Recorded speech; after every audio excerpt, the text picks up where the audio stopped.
Moonstone, I decided to give 2 separate lectures so that we can do justice to, very many different perspectives that we can take on this long and I think fairly quick to read novel, despite its length.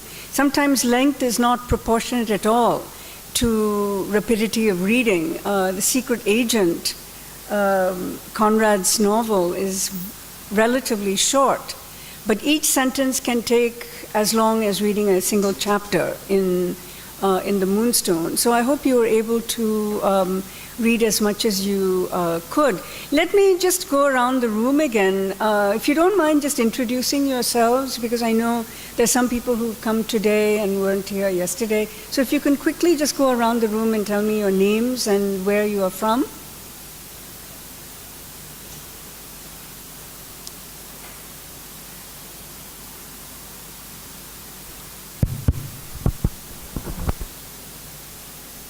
I'm Jane C. I'm a research scholar in this department. Did you say Jayashri? Jane C. Oh, Jane C. My name is Shirin. I'm a research scholar in the same department. Hello ma'am, I'm Momita. I am a research scholar in University of Hyderabad. If you don't mind, because it echoes a lot, did you say Romina? No, Momita. Momina. Momita. Momita. Okay, Yeah. sorry, and I'm sorry if I've asked, because the echo is there, so I want to be sure I have your name straight. Hello ma'am, my name is Saad Muhammad, and I'm an ex-student of this department. I completed my master's this year. This is Rakesh Kumar Mishra from Central University of Gujarat, Gandhinagar. I'm pursuing my PhD in comparative literature. My name is Karthik and I'm doing my master's in this department. You said Karthik. Karthik. I'm Kalpana from Bangalore and I'm a research scholar. My name is Vishnu Prasad. I am a research scholar from St. Thomas College, Thrissur. Could you repeat your name again, please? Vishnu Prasad. Vishnu, okay, all right. My name is Alfin Davis. I'm a guest lecturer and I completed my PG in 2015. Could you kindly repeat your name? Because of the echo, I couldn't hear. Alfin Davis. Alfin. Alfin? Yes. Okay. Hi ma'am. My name is Anjita Tom. I'm doing a diploma course in EFL University. I'm Megha. I'm doing my master's here. Did you say Rekha? Megha. Megha. Oh, Megha. Okay. I'm Anakha, a research scholar from Central University of Gujarat, currently pursuing my MPhil in Diaspora Studies. I'm sorry, totally missed your name. Anakha. Aneka? Anakha. Aneka, okay. I'm Shalini. I'm working in this department. I'm Safwana. I have completed my master's from this department.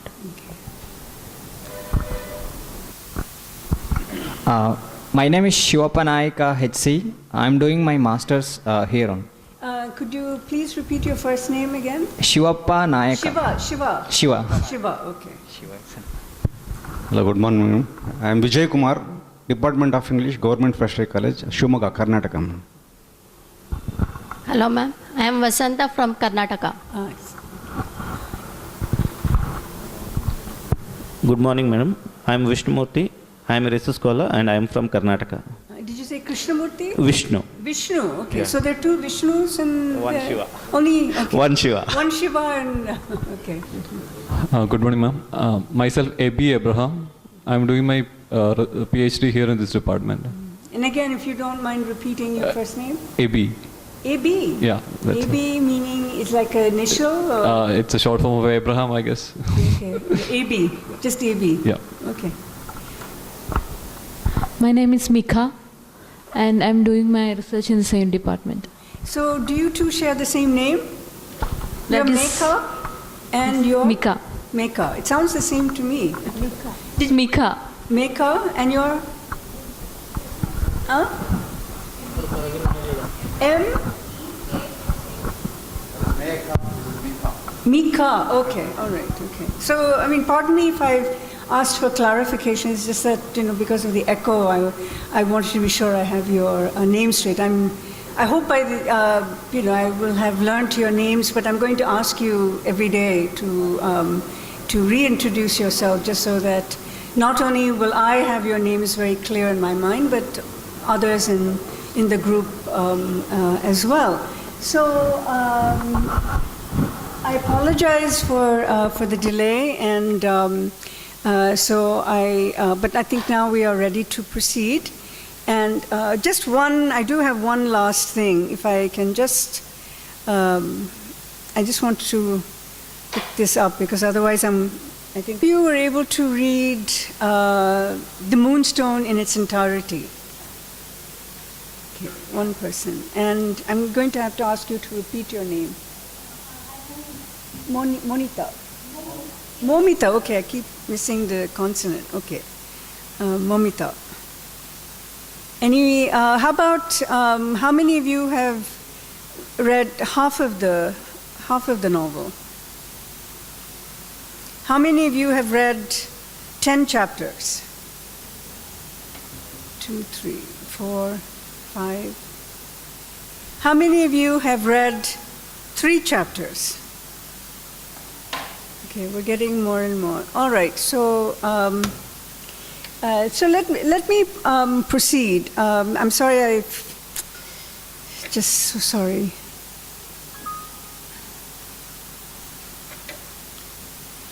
I feel very technologically challenged now.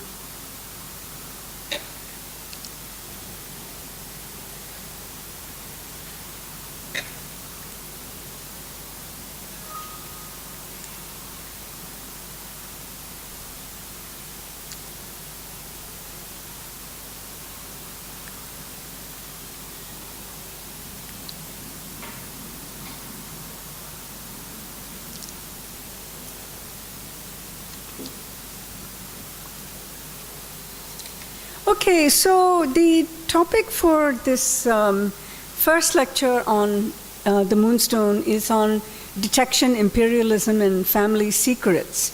And the novel falls very neatly within the genre of the detective novel, though it may seem to most of us reading the novel for the first time that there is much ado about nothing, that 600 pages are spent on basically searching frantically for the missing Moonstone. But this is really the conundrum of the novel, what seems to be happening within a very finite temporal frame. A young girl on her 21st birthday inherits this very precious jewel, and it so happens that jewel disappears. And the rest of the novel is all about trying to figure out, what happened to the jewel, who stole it, and what are the circumstances of its theft. So at one level, it seems like a very simple and yet at the same time long drawn out plot line that, the more you try to put pressure on the simplicity of the central event, i.e. loss of the Moonstone, the more I think it pushes one to also ask, if it's so simple, then there must be something else that's going on in the novel to warrant the fact that 600 pages are required to tell the story of the Moonstone. So as you will very clearly see in this novel, the entire novel is bookended by its location in India. The vast proportion of this novel is set in England, and yet the bookends are also equally important. You have the opening sections of the novel that relate to the the going back to Tipu Sultan and the and the waves of conquest that India has experienced. So this notion that the that the novel is set in primarily in England, and that too in a family home, slowly crumbles when one begins to see, how far back this novel extends. It goes back several generations to examine, the very origins of this Moonstone. So the primary origin of the Moonstone, we discover, is that it was a jewel on the forehead of a Hindu deity. And as a religious symbol, the Moonstone begins to acquire different connotations as a material ornament, as jewelry that is inheritance, that translates in a virtual sense, but may not have any specific value in itself. And this becomes really important in the course of the novel's plot, because the bad person in this character, Herncastle, who had committed atrocities in order to secure the jewel, and is thereby pursued by the Hindu priests who are seeking to restore the jewel back to the temple. Herncastle ensures the Moonstone by threatening that if he comes to any harm, there's a stipulation in his will that the jewel must be immediately broken into fragments. So this whole thing about transvaluation becomes extremely important in this novel, that value is never entirely stable, and that value is constantly changing according to the ways that culture assigns meanings to objects. One person's one person's sacred understanding of an object is another person's material valuation of that same object. We had a sense of that in Kipling's story, The Mark of the Beast, where Fleet had no qualms about desecrating a religious icon, because for him it was not sacred, but it was just stone. For him the icon was just stone. So one person's stone is another person's deity. And that this idea runs through this novel as well, that there's this movement between two scales of valuation. The valuation of materiality, which is really sort of the assortment of meanings that are associated with the Moonstone for the English owners of the jewel, on the one hand, and on the other hand, the jewel as a religious relic, as a religious icon. And this important clause that Herncastle has in his will, that if he comes to any harm by the three Brahmin priests who are pursuing him, the jewel would be immediately broken into fragments. And from a secular point of view, that is what gives value to jewels, right? You have a big stone that you cut into many jewels that can then be resold and become ornaments or used for decorative purposes or what have you. So Herncastle, despite the fact that he had no qualms in desecrating religions, nonetheless recognizes the importance of religious values, because he could not have entered that stipulation in his will if he did not know the religious significance of the Moonstone to the priests who are pursuing him. So by including that clause in his will, he is tacitly acknowledging that he acknowledges the religious significance, but that he is nullifying that significance by, first of all, stealing it, hoarding it, then conferring it on his niece as her 21st birthday present and as her inheritance, and then finally and most importantly ensuring that he would never be harmed because he knows that the jewel has religious significance only if it is maintained intact. So this is really the way in which the whole novel frames the simple detective story. You know, we have detectives here, you have a hunt, you have in the second part of the novel, you have a kind of recreation of the circumstances that led to the loss of the Moonstone. People are not even sure whether it's loss or theft. You know, there's this kind of uncertainty. Did she just misplace the Moonstone, or was it actually stolen? And, you know, where does the Moonstone figure in the cultural memory of the people who now claim that it is rightfully theirs? So, just to repeat again, the novel bookends the English family drama in this much broader colonial history, you know, going back to kind of pre-Islamic time, and then the moments. I mean, he talks about the invasions of Ghazni, and then he talks about the the battle, the Tipu Sultan battle. So there's this kind of unfolding historical scenario that is also very revealing of Collins's recognition that the British presence in India is actually quite small. It's quite it's more immediate than this very long history would indicate. So the fact that the novel opens with these waves of successions might also be taken to mean that the British are seen as one among many different series of colonizers in the Indian subcontinent, so that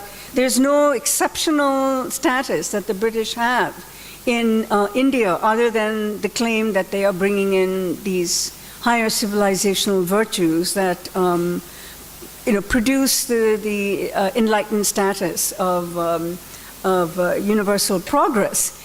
So let me first begin by talking about the ways in which this novel has similarities with the Gothic genre, and I have my first slide on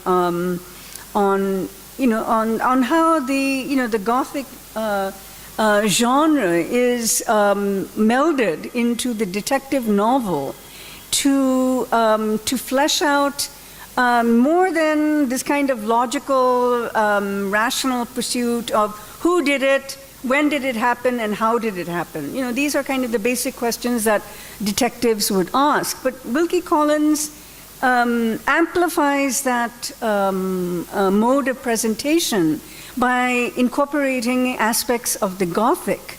And the Gothic genre, as many of you know, is born out of Horace Walpole's The Castle of Otranto, which was published in 1764, and it led to a wave of really popular books that incorporated elements of the supernatural into its narrative form. Ghostly presences, sexual violence, and landscapes of darkness, interiority, and secrecy. And all this contributed to the initiation of this new literary form. And the elements of that are used to characterize the place in which the family drama of Rachel Verinder and her mother is set, and i.e. it's called Yorkshire Manor. And there's a moodiness in the manor. There's this, the surrounding environment. There's very crucial ecological presence of the shivering sands. This is why it's important to have read the novel, even in the first quarter, because I think the shivering sands are the most overt element of the Gothic in this work. And the Shivering Sands are described as a lonesome and a horrid retreat.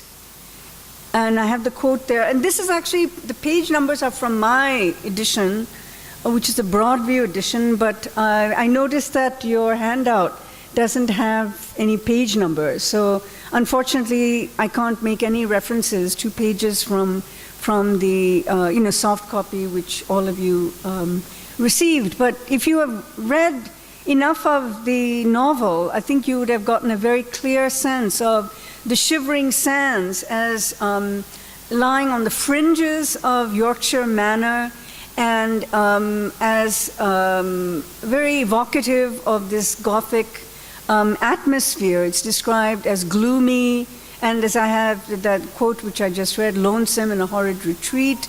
No boat ever ventures into this bay. It's even described as a place of concealment and eventually death. And of course, it's sadly the death of Rosanna, which makes this the Shivering Sands an active player in this work. And here there's also a little bit of description of the sand hills here run down to the sea and end in two splits of rock jutting out opposite each other till you lose sight of them in the water. The Shivering Sand. Oh, you're not moving? Yeah. If you can just go down. No, I think it's not in the, it didn't come in the slide, I'm sorry. No, back.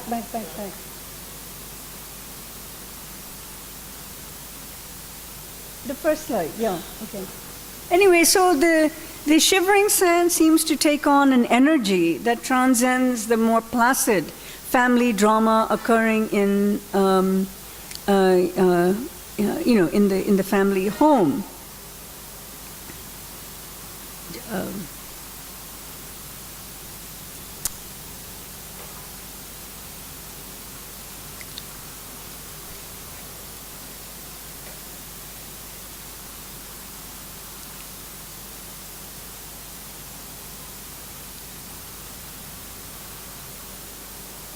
Okay, I'm sorry that this is not appeared. I don't know if I can do something to help.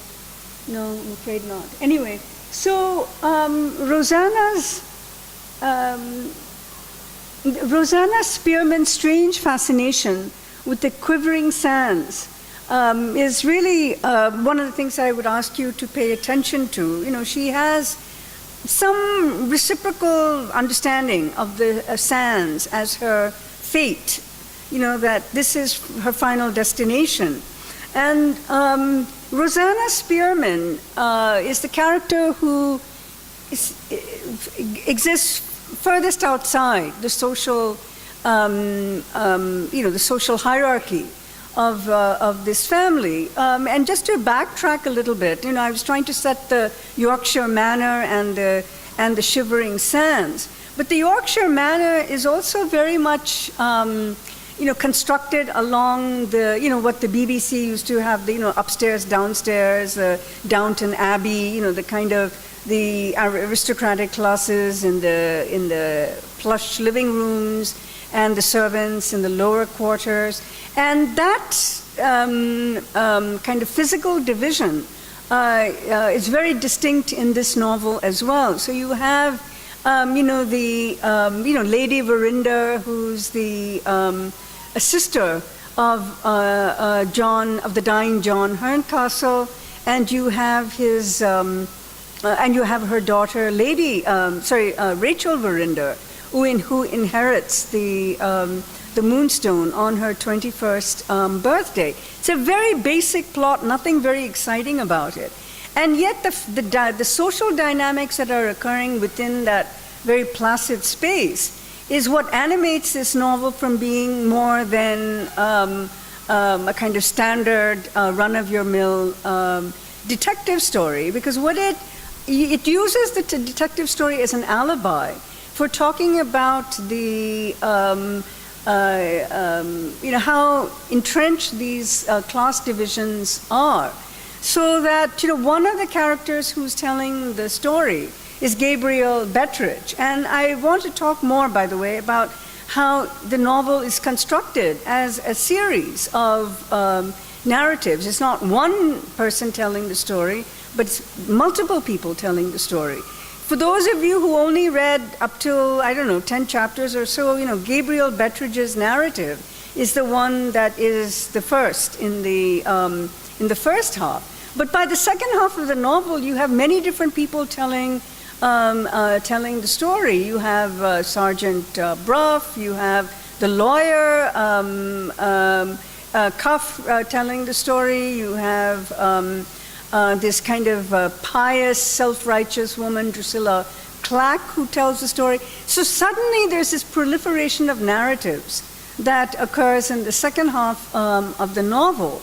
And then as we read through this, we realize, right from the beginning, as it were, that this novel is constructed like an edited text. That one of the central male protagonists of the story, Franklin Blake, has asked everyone to provide their version of what happened on the night that the Moonstone disappeared. So that's a simple impetus of the novel. How did the Moonstone disappear? One can tell that story from the outside, completely from the outside, as an objective person, where you are simply given whatever details are available to the investigating authorities, okay? And then you go along with them.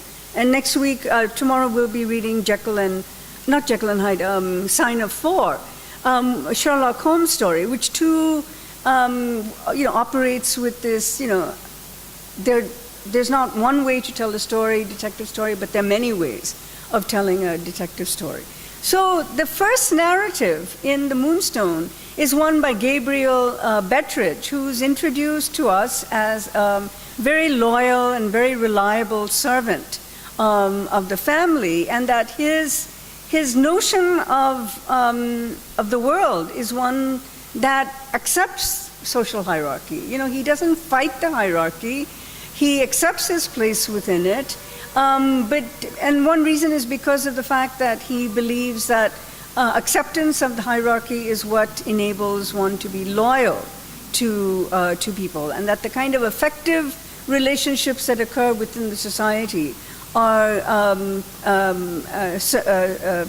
presupposes the fact that one doesn't question the hierarchy, but that one accepts that hierarchy. So he is the first person who is asked to tell the story of what happened on the night of the theft of the Moonstone. And in fact, as we read, we come to learn that it is Franklin Blake who acts almost like the editor of this text, that he is taking different testimonies from different people, each of whom gives a perspective that is unique to where they are in this history. And everyone else is, so this question of what is the truth? Where does it lie? Whose truth is, whose version of events is to be believed? Becomes a very critical question, and Wilkie Collins probes this issue of narrative and narration as a principle by which truth can be revealed. That there may not be such a thing as truth in a predetermined absolutist way, but the way that you tell the story and the way that you arrive at an understanding of events, when sometimes when you lose your keys, you often backtrack. So where was I? Before if you can backtrack, retrace the steps before you lost the keys, you might be able to find the keys. So it's a principle that Collins uses here, that if you can simply, put some pressure on your memory of events, so that the way that you start to recollect will allow you to get closer to the truth of things. That there is no such thing as a pre-established truth. But the way that you try to get at that truth is by telling the story of what happened. You remember, this is what I was trying to suggest yesterday in the discussion of the finest story in the world, that Charlie's past lives don't necessarily have to be taken only in the sense of an occult narrative, but Charlie's recollection of his past lives is also one way of thinking about, how to understand the present. Kipling had this very expanded view of trying to understand the present through reincarnation and metempsychosis and whatnot. But the principle, I think, is not all that different from what Wilkie Collins is doing here in constructing this very deliberate narrative, where the question of truth is what he's trying to illuminate. And the way to do it is by getting these multiple stories and, seeing the points at which, stories can be verified, they can be replicated, and actually this replication is a very important part of this novel. For those of you who managed to reach the end of the novel, you would, and I think there was only one person, right, Momita, who said that she had read the entire novel. In fact, the ultimate test falls on replicating things. Again, it's like that losing your keys principle, that you try to retrace the steps that you had taken just prior to the moment when you seem to have misplaced your keys, and that maybe then you can say, this is where I must have left it. So this replication of events is one way in which the the truth of things can be arrived at. There were some other things I wanted to say. I'm sorry that it didn't appear in this. Maybe I can.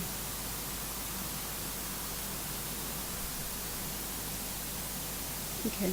So the next slide, please.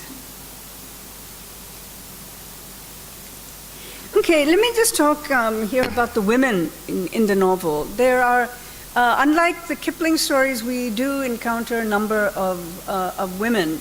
There's Lady Verinder, there's her daughter Rachel, there's Rosanna Spearman, who who's the poor servant girl who's been rescued from what seems like, rescued from a house for fallen women. And Lady Verinder is known to have been a charitable woman who undertook different kinds of social work for the uplift of deprived and what were regarded as discarded women. Women who were seen as orphans or had been shunned by society because of different illicit relationships. So Rosanna Spearman can be read as a counterpoint to Rachel. And Rachel Verinder, of course, is the heiress. She's inherited this jewel, and she's the center of the family. And there comes this then in this scenario is Rosanna Spearman, and there's also the daughter of Gabriel Bettridge, a young woman by the name of Penelope, right?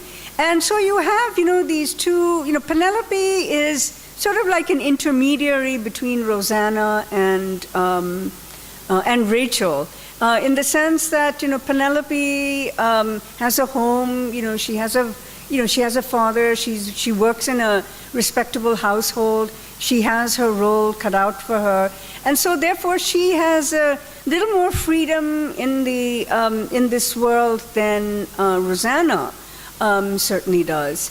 And even Rachel, because Rachel to a large extent feels burdened by her own social class, the expectations of her class, the expectations of a woman of her background. And every time Rachel flies in the face of all those expectations.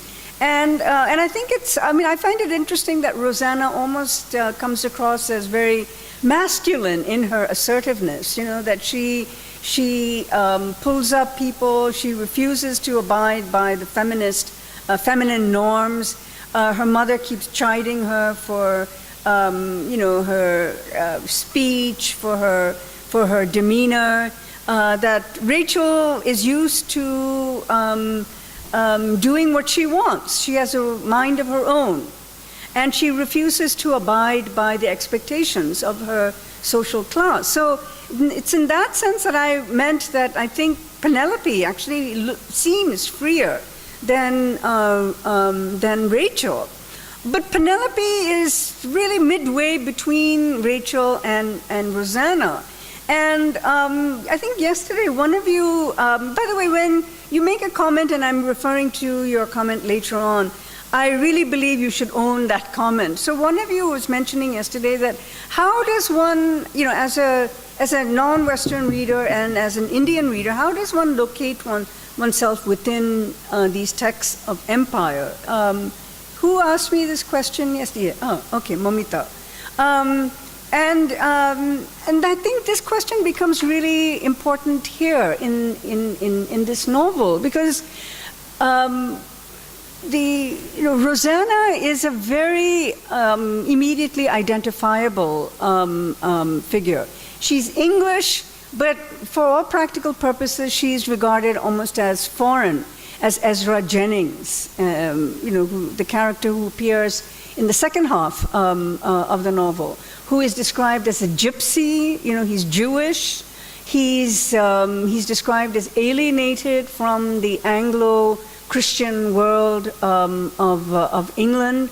So Ezra Jennings is already depicted as a marginalized character, and there's a racial dynamics at work in the presentation of Ezra Jennings that make him much closer to Rosanna, who too is marginalized, treated as an outsider, not accorded the right to have dreams of her own or desires of her own. So both Rosanna and Ezra are treated as somehow removed from the social norms of this society. And Rosanna, of course, is the most tragic character in this novel because of her unrequited love for Franklin Blake, and the fact that she has yearnings for him that he doesn't even recognize. Her debased social position makes her invisible to Franklin Blake. It makes her totally invisible, and he's otherwise a sympathetic character in the novel. In fact, he's the one who is also described as somehow quasi-outsider, because he was educated in the continent. He's always described as somebody who flies in the face of English gentlemanly norms. So, though this novel seems to be very much about a kind of staid English family in an English manner, that description is also doesn't hold much water after a while, because in many respects, even the very English characters are seen as not really totally brought within the sphere of Englishness. And Franklin Blake is one of them. He's educated in the continent. He comes back with manners that are seen as, the opposite of what it means to be English. And yet, despite his own sense of being more cosmopolitan and being more exposed to the world, he still doesn't see Rosanna. She's invisible to him.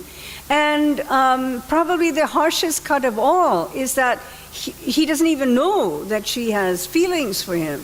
And even though, the physicality of this is really vivid, when we first see Franklin Blake when he rushes out to greet Bettridge, who was his, very faithful steward. And he hugs, Franklin Blake hugs Bettridge, and there's Rosanna right over there. And why is Bettridge in the Shivering Sands at that time? It's because Rosanna was so depressed, and she had walked out on the Shivering Sands, and Bettridge, goes after her and tries to give her some hope in life. And just at that very moment, Franklin Blake appears. And of course, Rosanna's first reaction is that she blushes. These are reactions that the characters should be able to read. And yet they don't read it. They see her blushing, and then she abruptly turns away. And there's a sentence in the novel where even Bettridge expresses surprise that someone like Rosanna, who's otherwise very polite, would leave without even a word, that this is so uncharacteristic of her. So this sense that Rosanna is a deeply feeling woman who bears the burden of her social the ostracism and the stigma of being a woman who was in this house for fallen women. That stigma continues to pervade her consciousness and makes her probably the most tragic character in this novel. But despite the fact that the other characters, Lady Verinder included, who has this kind of, she's, this is a world in which, good deeds, virtue, the accumulation of virtue, that these are all very important. And yet, even Lady Verinder, her charitable work is not driven by the Christian piety that her poor relative, Drusilla Clack, who's almost there in the household like a servant. Drusilla Clack is the one who walks around with the Bible in her pocket and has all these pamphlets that she gives out at will. So Drusilla Clack, even within this family, she keeps dumping these pamphlets, Christian pamphlets on Lady Verinder. And Lady Verinder gets a headache every time she sees Drusilla Clack coming around the corner. And Lady Verinder is also somebody who's, well past that, that era of piety. So the novel depicts a world in which, there's a kind of new secular materialism that has taken root.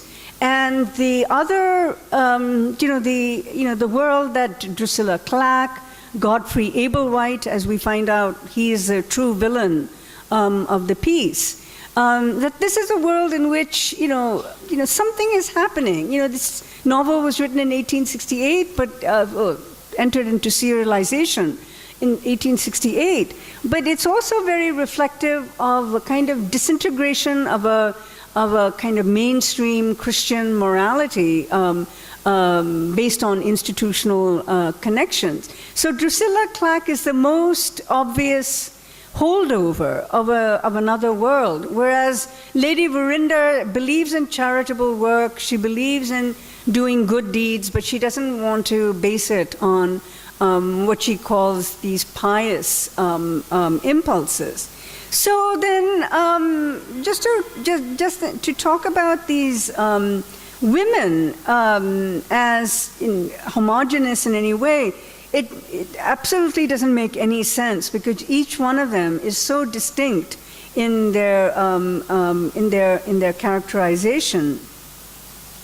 And in fact, the men, there's a then the men also have real problems with these women, especially women like Rachel, who are so blunt, who mince no words in telling what they want, and they refuse to just, be dutiful and obedient.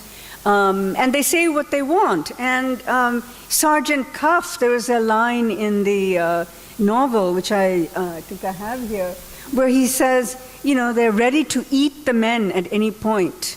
And there he describes women as needing to be tamed, and that they threaten the progression of the investigation, and thus they threaten that which is masculine, which is solving crime, saving lives, protecting civilians from intruders.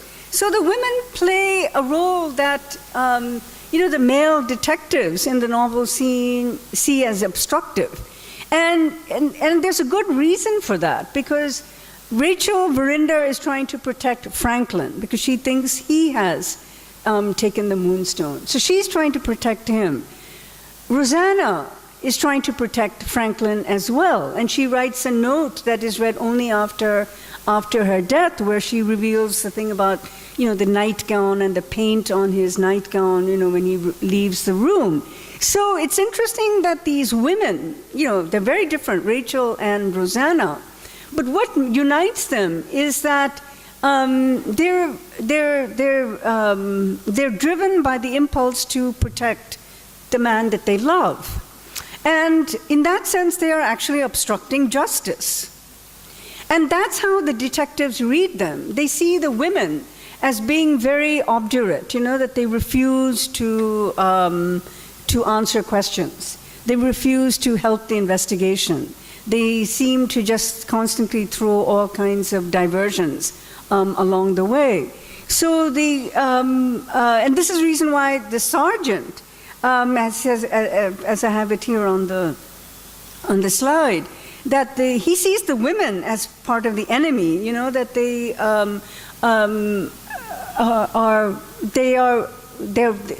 are short-circuiting the rational, logical, investigative procedure because of their own emotional connections with the person that they believe actually took the next slide, please. So just to come back, you know, want to re-emphasize certain points every now and then. So I want to come back to this question about truth. You know, I mean, if as Sergeant Cuff says, women are obstructors of justice, then where's the truth? Is truth in emotional intensity? Is truth, does it lie in protection of people that one cares about? You know, Collins leaves this question up in the air.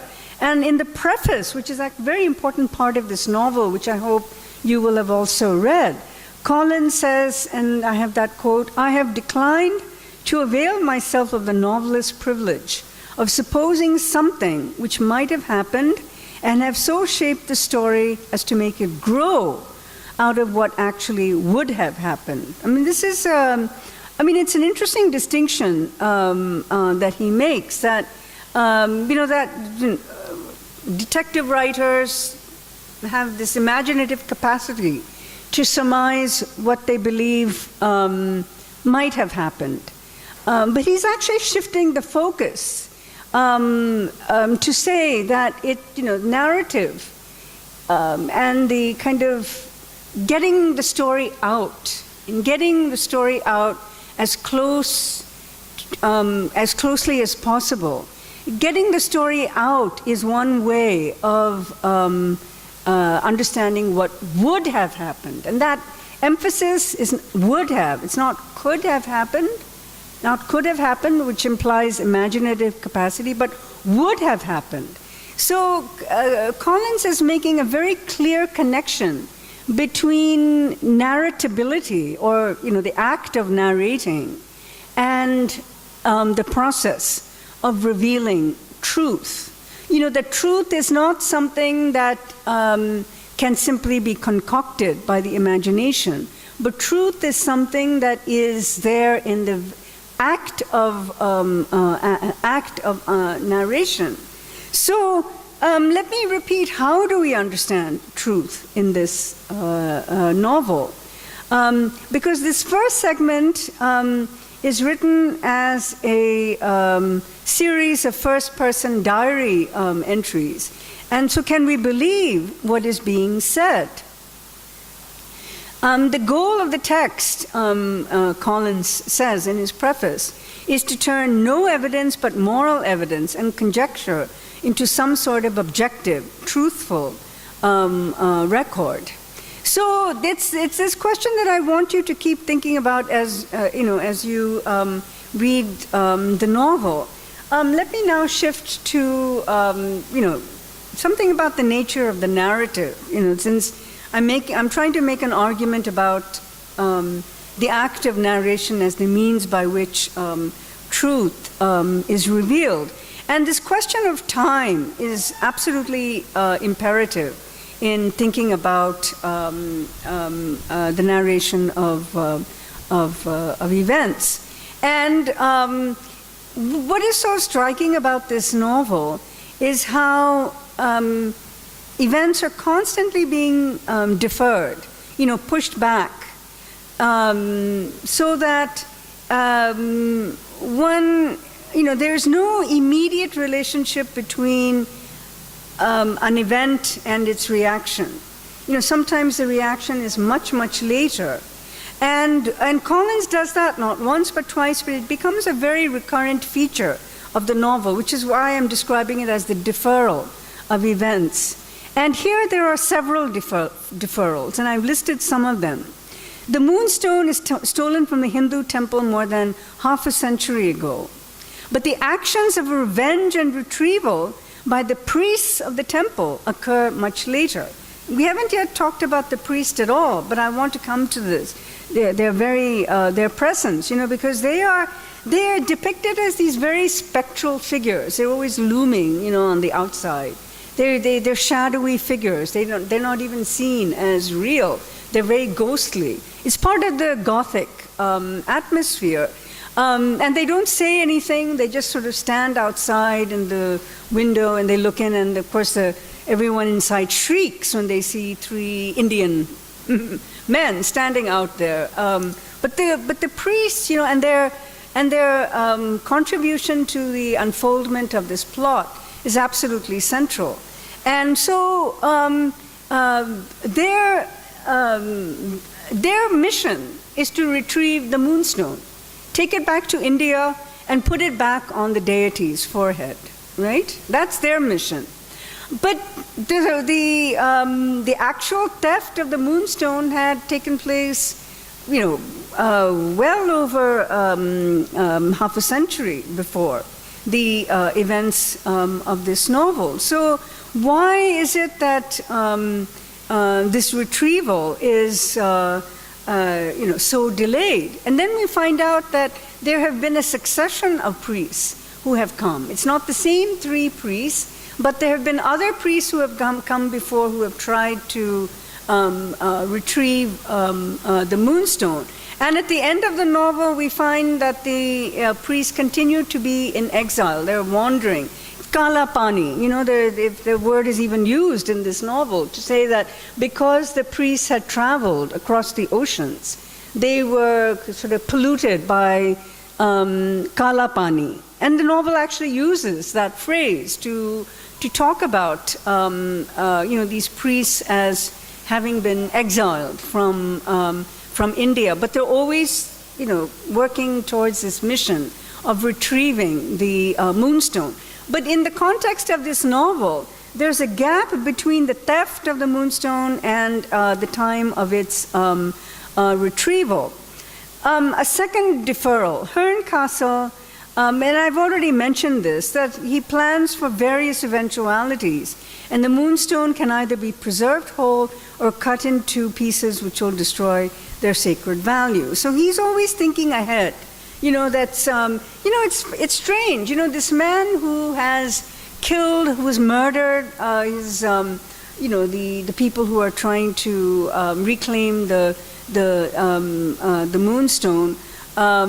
He's killed, he's maimed, but when he has the Moonstone in his possession, he can't do anything with it. It's just a big, hunk of stone. There's nothing that he can do with it because he can't sell it. He the only thing he can do is bequeath it on his niece. But he writes all kinds of conditions. So there's even a sense in which value is deferred. That the value of the Moonstone is deferred.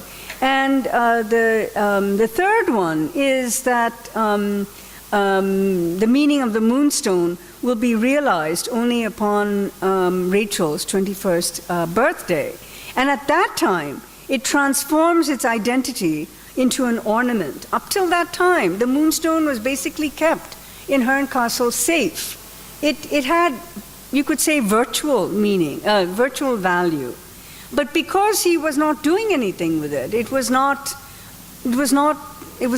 a possession that had no particular value attached to it. And when he gives the Moonstone to his niece, the first thing that she does is to wear it as an ornament, as a brooch on her dress. And there's this really interesting passage in chapter 10. If you can take a look at this in your edition. As I said, there's no pagination here. But it's the third page after, second page. Let me begin reading. Right towards the end of the, do you have it, chapter 10? Chapter 10, and about a page into this, the paragraph that begins, "This was the other guest who sat on my young lady's right hand." Do you have that? Do you have that, all of you? Chapter 10. "The other guest who sat on my young lady's right hand was an eminent public character, being no other than the celebrated Indian traveler Mr. Murthwaite, who at risk of his life had penetrated in disguise where no European had ever set foot before." So here too we have an Englishman who's presented in this novel who doesn't really represent the norm of Englishness at all. He's like the classic understanding of the Orientalist, the traveler, the one who is the intermediary between Britain and India. Murthwaite is, he knows Indian languages, he has gone to India, he studied the people, he studied the customs. So he's the one who's always translating Indian customs. So Murthwaite, notice the name, Waite, this idea again of deferring, that Murthwaite is also one of those odd characters. He doesn't really fit into any of the established norms of this society. And Murthwaite often acts as the translator, so when these three Brahmin priests come, I think that was on an earlier page, but I'll go to that a little later on. And he says, "This was a long, lean, wiry brown." I'm just continuing from where I left off. "This was a long, lean, wiry brown, silent man. He had a weary look and a very steady, attentive eye. It was rumored that he was tired of the humdrum life among the people in our parts and longing to go back and wander off on the tramp again in the wild places of the East. Except what he said to Miss Rachel about her jewel, I doubt if he spoke 6 words or drank as much as a single glass of wine. The Moonstone was the only object that interested him in the smallest degree. The fame of it seemed to have reached him in some of those perilous Indian places where his wanderings had lain." Notice, that for an Englishman to travel into India, it's already the connotations of danger. It's perilous Indian places. Not Indian places, but perilous Indian places.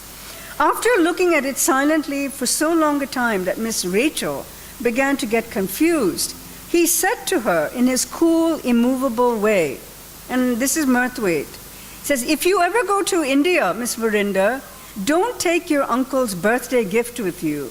A Hindu diamond is sometimes part of a Hindu religion. I know a certain a city and a certain temple in that city where, dressed as you are now, your life would not be worth 5 minutes' purchase." Miss Rachel, and I think this is the most interesting line in the paragraph, Miss Rachel, safe in England, was quite delighted to hear of her danger in India. The bouncers were more delighted still. They dropped their knives and forks with a crash and burst out together vehemently. "Oh, how interesting!" My lady fidgeted in her chair and changed the subject. It's a very dynamic paragraph here because we get a sense, first of all, of certain impending historical events that are taking place here.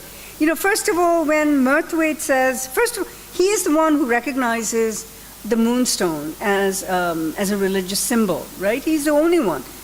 Rachel is totally oblivious. Lady Verinder is oblivious. Everyone in that circle is totally oblivious of what the Moonstone means. And she has transformed the sacred object into an ornament, okay? So when he points out that a Hindu, if you go to India wearing this diamond, you would be immediately threatened. Your life, as he says, would not be worth 5 minutes' purchase.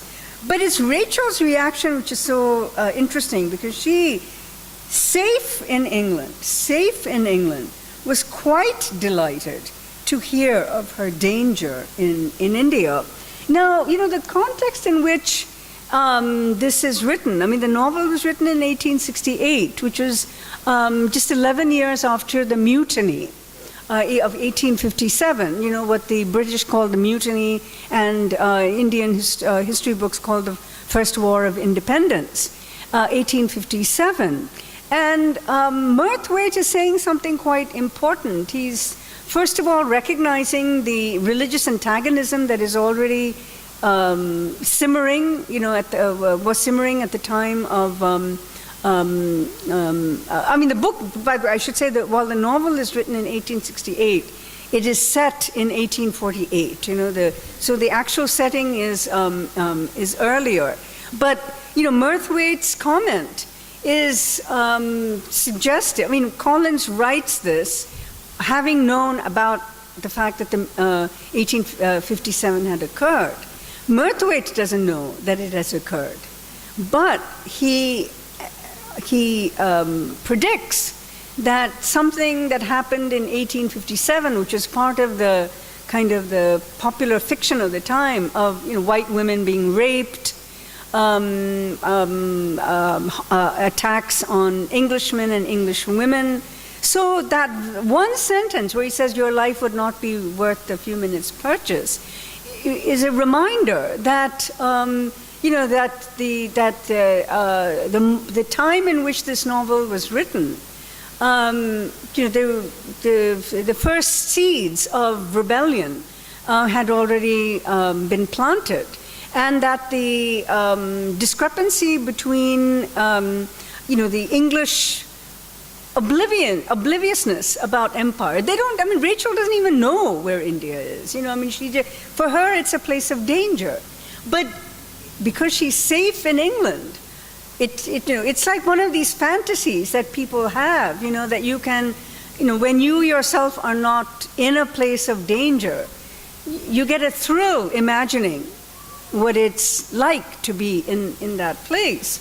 And Rachel's remark here plays into what became very popular literature in the 19th century, mid-19th century, of English women who were attacked or raped in India, and the horror at white women being savaged, and the purity of English women being desecrated. So this is this is a very important trope in the English psyche.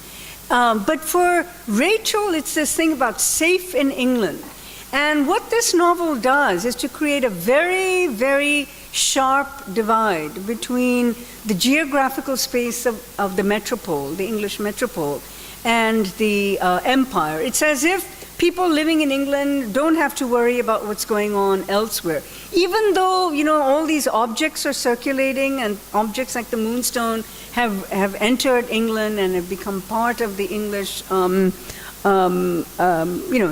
English landscape. But as far as, Rachel and others are concerned, India is just this kind of remote fantasy associated with peril, associated with danger. And this is, I think, one of the central, one of the central themes here, that the Moonstone is presented as an object that is disrupting the English household. And as the novel proceeds, and after it's been lost, and after it's been, its whereabouts have been discovered, this whole long, complicated history, then it's to the benefit of Rachel to have this Moonstone go away. It's as if these objects have contaminated the purity and the safety of England. And there's so many interesting lines about the priests, and maybe I can do that in the second lecture, because I realize we only have 15 minutes for discussion. But the priests who, it's not simply that the Moonstone has come into England.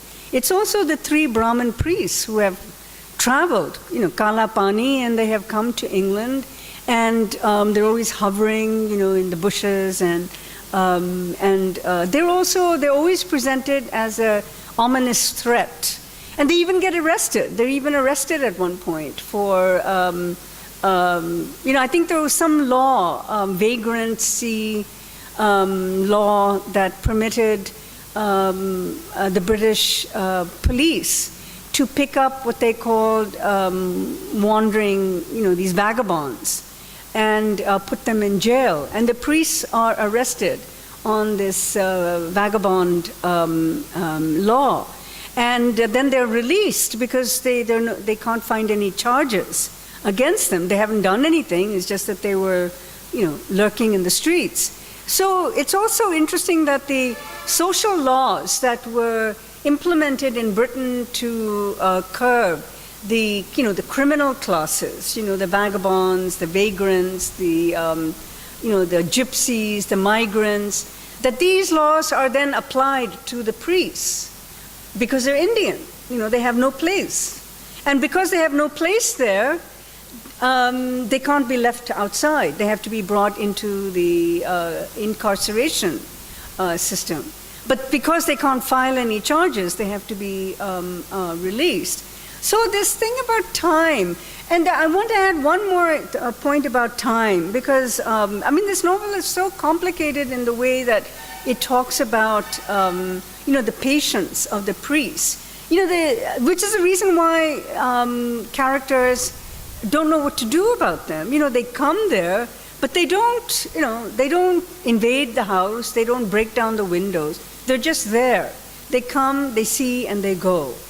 And at one point, and I don't know where I can find in this unnumbered handout, but you might recall, maybe Momita, since you were the one who had read this, others might recall this as well.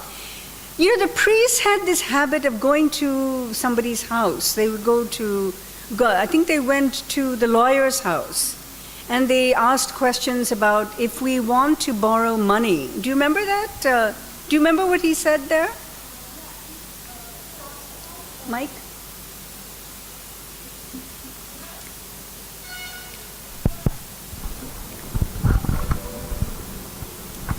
He asked about how long it's going to take for someone to get back the diamond, right? So this is the question he asked first. What was the name of that character? I'm not being able to recall. He asked that same question first to the money lender and then to this solicitor. I don't remember the name of the character. Mr. Just a second. Can you written it? Mr. The solicitor. Yeah, I think it's Matthew Prof. First he goes to Matthew Prof, the solicitor, and then to the money lender, Mr. Luker, if I'm not wrong. and he asked the same question to both the person. The only reason he wanted to ask this question was because he wanted to know how long they were supposed to stay there. Because this person who actually have stolen the Moonstone,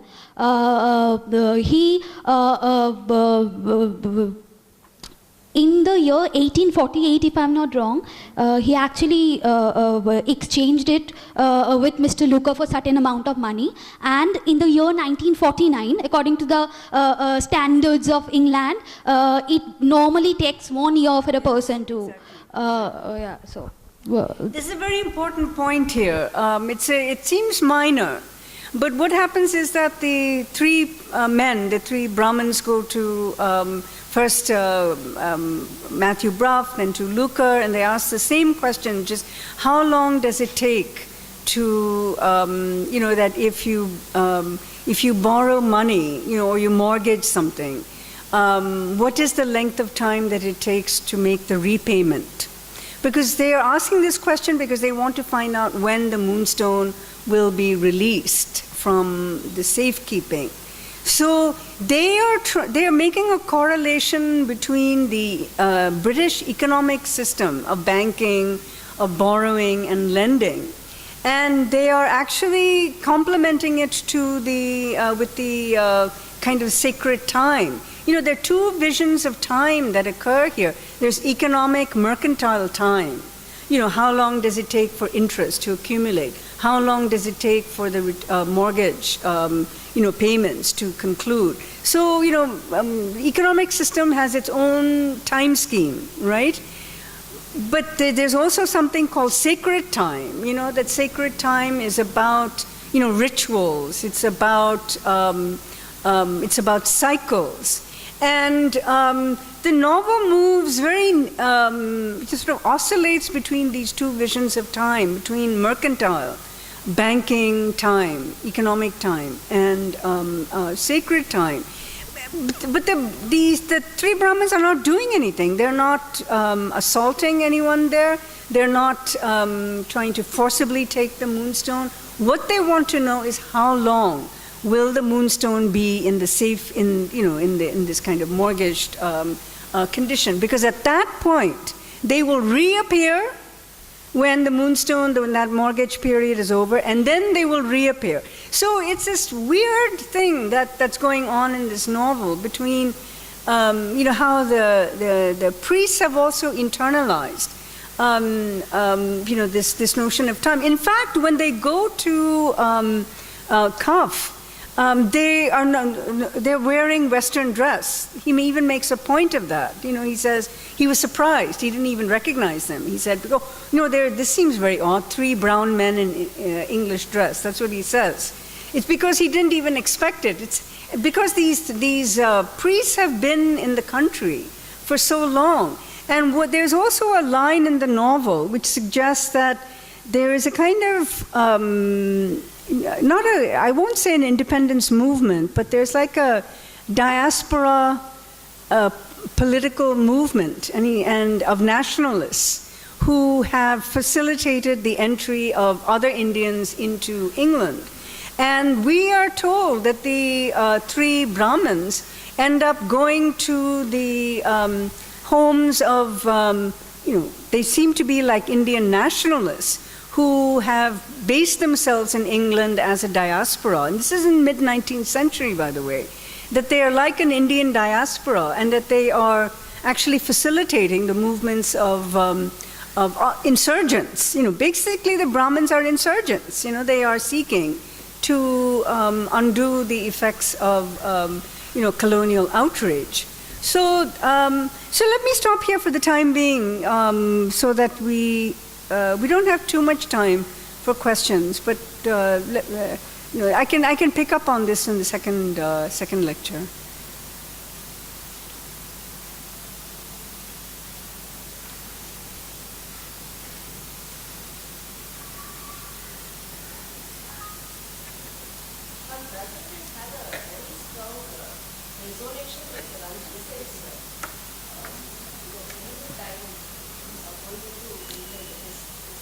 I'm sorry?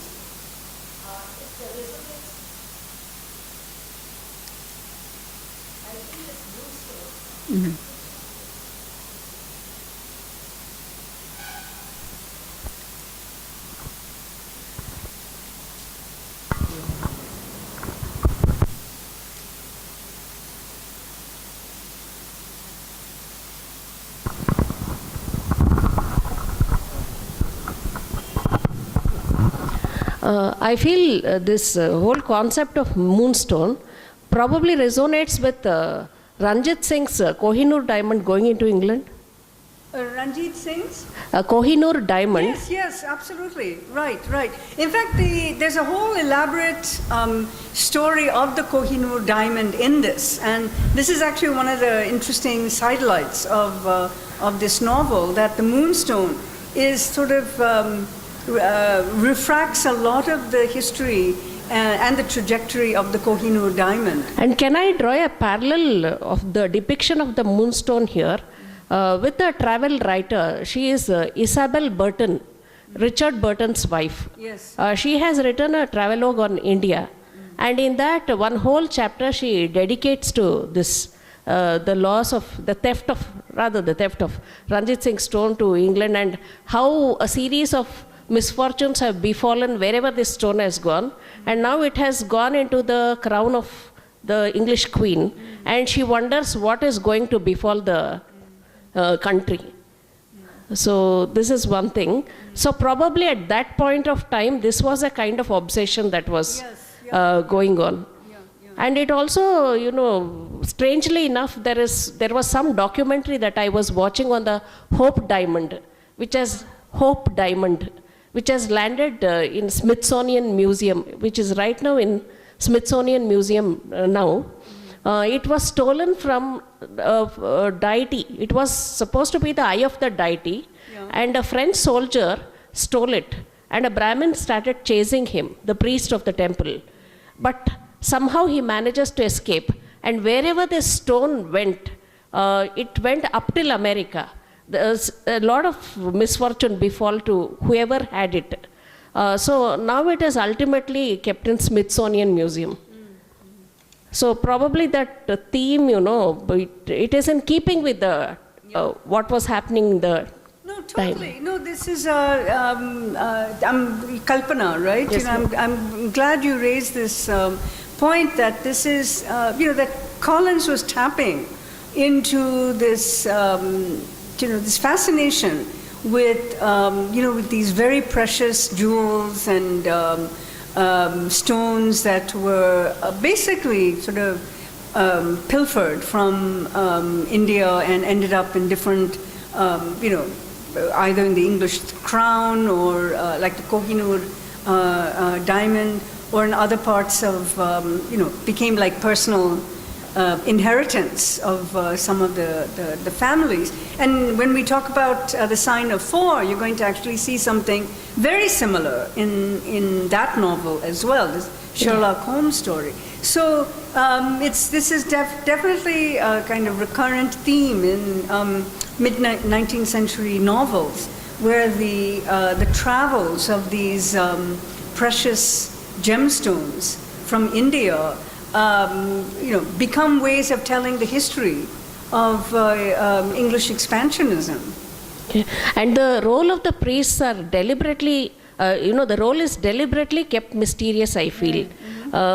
Just in keeping with the idea of the mysterious Orient. Yes. Because it is the whole lot of unconvincing depiction which takes place. The priests, traversing that distance and staying there, it is a very, very unconvincing thing.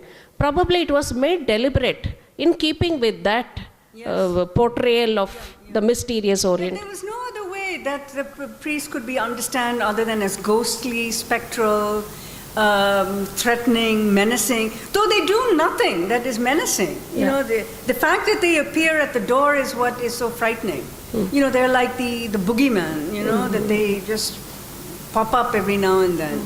And that's one reason why the English characters are so confounded, because they don't know what to do. And I think even Matthew Bruff says this. He sees them and they're very courteous, and they just bow and they ask very, very simple questions, nothing more, and then quietly walk out. That there's no further interaction, no threatening, no, so absolutely, that the priests are depicted in this novel as very insubstantial figures. Nevertheless, it adds to the sensationalism of the novel. Nevertheless, it adds to the sensationalism of the novel. Yeah. In fact, Collins talks about that in his preface. Because this novel fits very much into the sensational novel genre. That part I was trying to get at some of the Gothic elements that come into the genre. Thank you.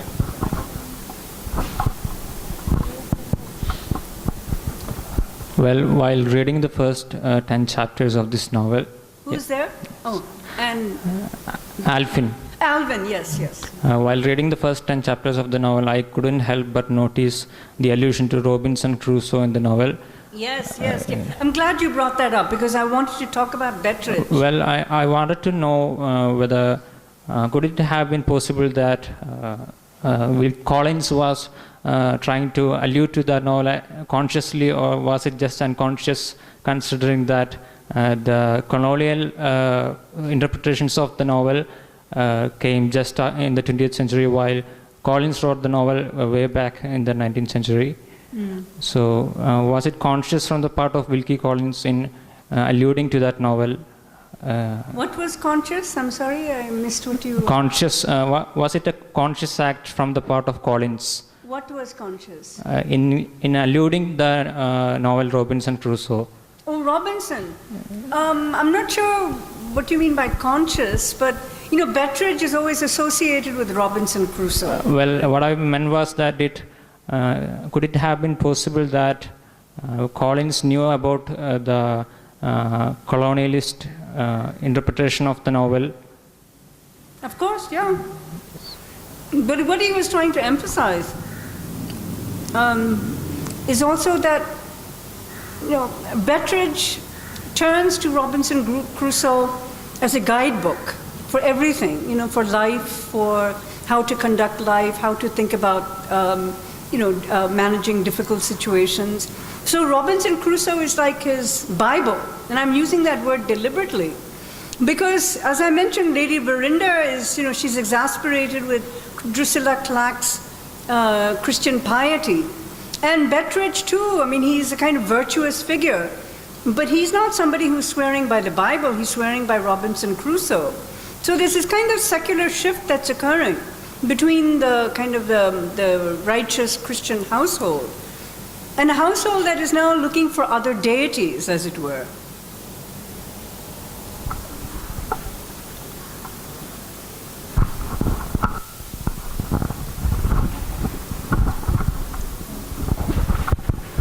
Well, ma'am, my question is regarding the idea of embodied knowledge that you mentioned in the last session. From yesterday's discussion, whatever I have understood, it seems to me that the figure of the native informant, Just keep the mic a little further away. Okay. The figure of the native informant. Yeah, okay. In a way is a manifestation of the embodied knowledge when we are thinking in terms of King, the novel that we discussed in last session. In this particular novel, I thought it was Mr. Morthwaite, right? His character is the embodiment of embodied knowledge. My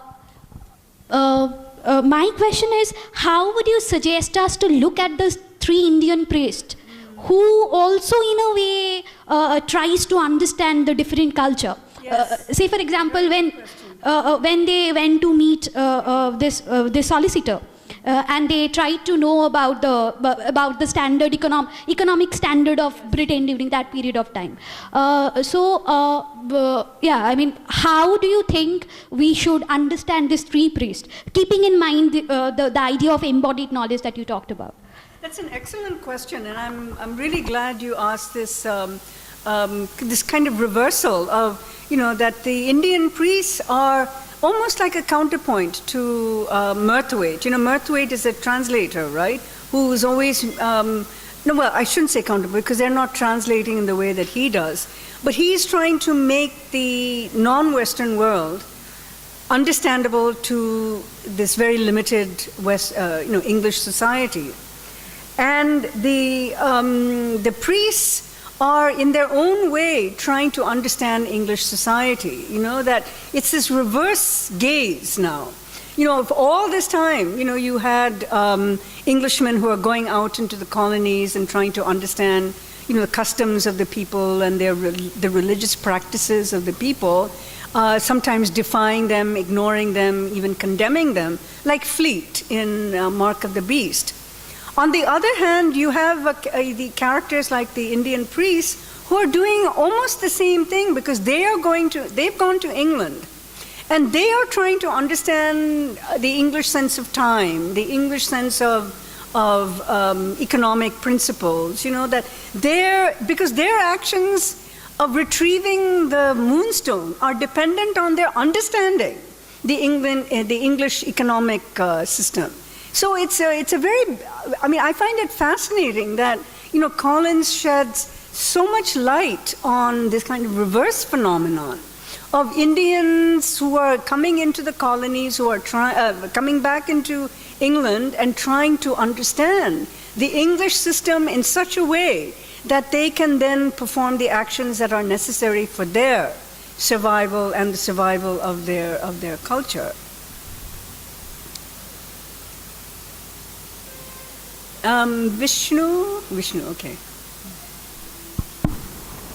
I'm sorry to ask this question without the full knowledge of the novel, but this is just the extension of what you have said to, Momika. The point is, even when we have three priests who are trying to look at, examine, get to know the English society, the authorial consciousness that controls everything is Western. Yes. How does this operate? Yeah. How does this? It's a fair question, and one thing a question I can throw back to you is, what's Wilkie Collins' position on imperialism? Yeah, that you have mentioned that. Can we pull out? Can we discern any position that he takes on English imperialism? Because look at the characters who have committed the atrocities. It's really, Herncastle and his ancestor, right? Yeah. And Herncastle himself, so, they are not depicted in a positive light. Just in the way that Kipling does not portray, the people who torture the leper, nor does Kipling have any sympathy for which, others who have committed actions that are very derogatory. And I think it's a fair question to ask, is Wilkie Collins an anti-imperialist? Is he questioning the premises of English imperialism by constructing a narrative like this, where he begins with the theft of the Moonstone from a religious site, and then he ends the novel with this really, it's a beautiful, beautiful epilogue, where the scene of the restoration, I'll read out those passages in the next lecture. It's a beautiful ending, where it's almost poetic in the ways that it's like a poetic resolution of a fraught situation, where peace is restored, the divinity has the jewel restored, and the rites continue, but the priests are still in exile. They're excommunicated because of Kala Pani. Mm-hmm. So they continue to wander. So there is that element of, something unsettled in the novel, that they remain, the priests still remain, unanchored. They continue to wander in the world. But the conclusion of the novel, and the fact that it is Murthwaite who is there at the end to witness the restoration of the jewel, is I think I use the word bookend.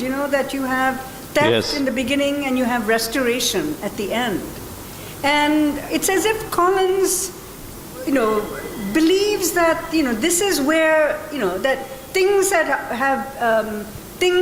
have been taken away from its rightful location should come back to that location. I mean, there's a much bigger question that we can bring in here, a discussion about restoring, stolen objects, like the Elgin marbles, back to Greece, or the Egyptian. Many objects from from Egypt were plundered, ended up in the British Museum, and the government of Egypt is still struggling to get them back. And of course, you all know about bronze statues, that were very mysteriously, taken out from India and ended up not in the British palace or the British crown, but they ended up in museum, auction, Christie's or Sotheby's, for auctions. People were getting wealthy on something that belonged in. And so the Indian government has also been trying, yes, and been very. It has taken a political dimension. They've been quite successful in recent years to get back many of their objects. So there is a much bigger political question that's here. So when you were asking about the Kohinoor diamond, Kalpana, I think this. We can actually broaden that question to include this very recent political context where I think the Indian government has been successful in recent years in getting back many of the stolen objects. And because of these efforts, a lot of museum laws have been revised also. When the object comes to the museum, they are very particular about where it has come from. Yes, They yes. have to account for that nowadays. Yes. And they cannot buy it just like that. That is one thing which has come up.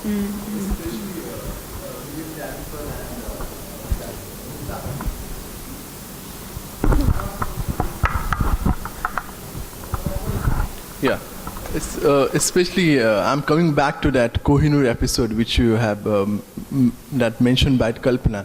That recent book by William Dalrymple and Anita Anand is largely talking about that episode. And I'm also interested because I was reading Dalrymple. I read some of the experts on the Goodreads of that book and a large interview by William Dalrymple on The Hindu.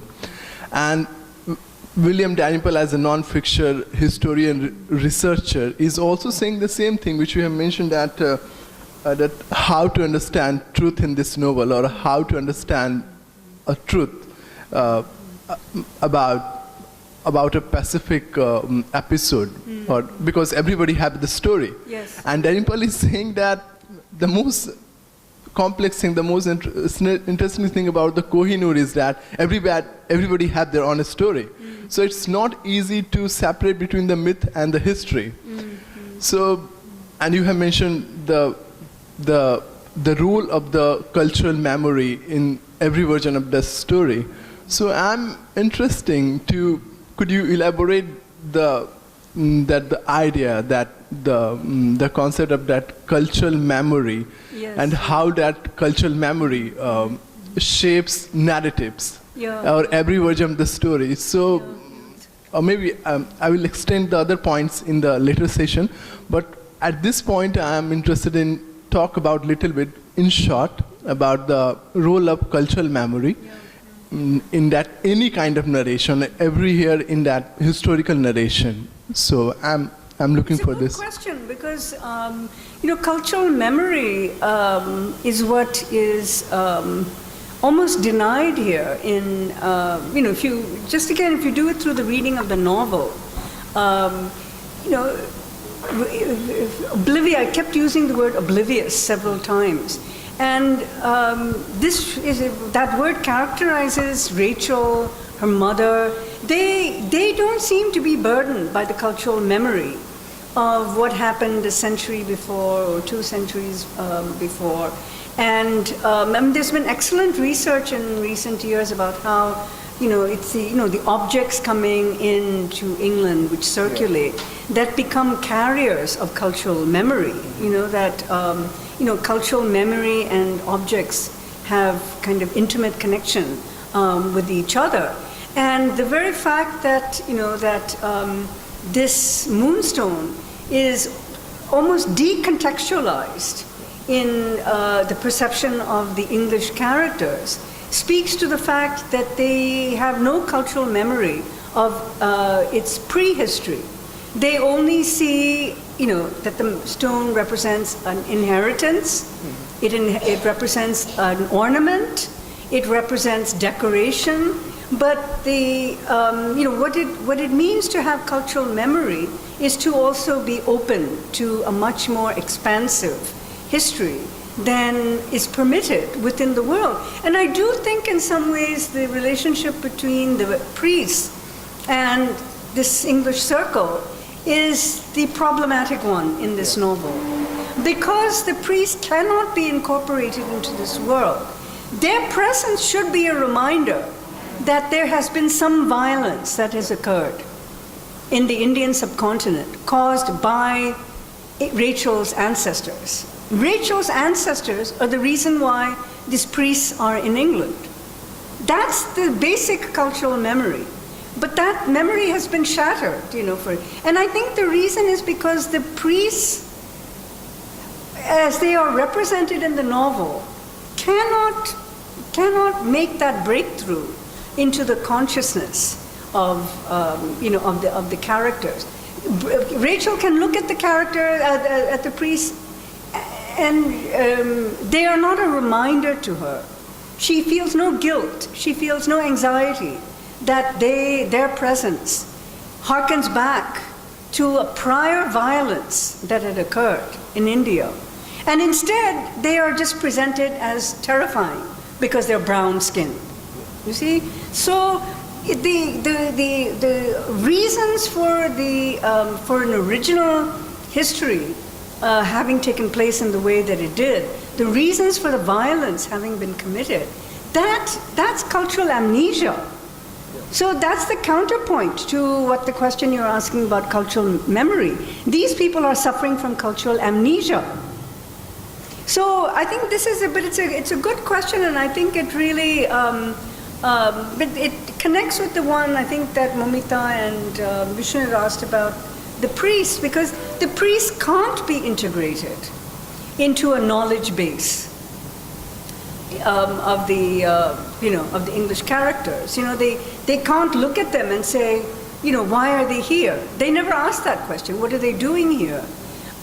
So it's So I think that it's cultural amnesia that's the problem in the novel. And in a way, I think Wilkie Collins, by having framed it, going back all the way to first the religious worship, and then Ghazni, and then Tipu Sultan, and he goes through all these waves of historical cycles, and then so he's in a way trying to fill in the gaps of cultural memory. And then when he ends the novel with the stone being restored, I think that's an attempt for that memory. If there's any character who has access to cultural memory, it's Murthwaite, but no other character. Just a last point I'd like to make. When I was reading a travelogue by one Mrs. Colin Mackenzie, she's a wife of the British administrator, Mr. Colin Mackenzie, and he was in charge of raising regiments for the East India Company. He gets an order from the higher-ups that he has to raise a regiment without the Brahmins in it, because they are supposed to be very astute, cunning, and they can raise a lot of, create a lot of mischief from within. So that element and the Brahmin priests here sort of, correlate in a way. And maybe I asked you that it is a very, very unconvincing depiction that has taken place. But probably that from the point of view of this sensational novel, just to keep the psychological pressure up, these images were used, that's all. And nothing more to do with that. Could it be possible? It's possible, but I think for Collins it was really more than just a genre that he was tapping into. I think he was using the sensation novel as a means of trying to access a way of telling a story that had become blocked in the English cultural imagination.